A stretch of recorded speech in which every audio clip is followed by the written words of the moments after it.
Inequality is everywhere. It stifles ambition and potential, and when it becomes extreme, people can take to the streets. Ultimately, it damages economies and societies. The concept of human development is all about giving people freedom to decide who they want to be and how they'll live. It involves, among many other things, living a long, healthy life, receiving decent education, and having a decent standard of living. In 2019, Human Development Report studied inequalities in human development, revealing 5 important results. 1. Human development has progressed immensely. Far more people are reaching a minimum standard.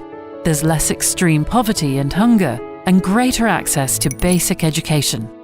But progress still needs to be made. 2. Inequality is changing.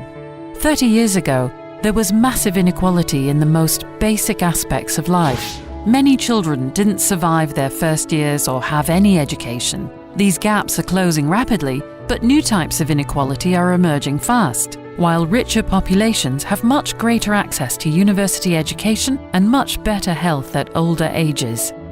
3. Inequalities start before birth and can widen immensely by the time kids are in school. From then on, these inequalities can grow across lifetimes, driven by deep imbalances in political and economic power. This is evident, for example, in the relative positions of women and men in some countries. 4. We need new ways to measure new inequalities. Dollars and rupees won't always help us understand inequalities in health and education. We must go beyond averages to see the full picture. 5. We must act now to overcome inequalities and design policies that work for every age group. Giving kids early childhood education, for example, will last lifetimes.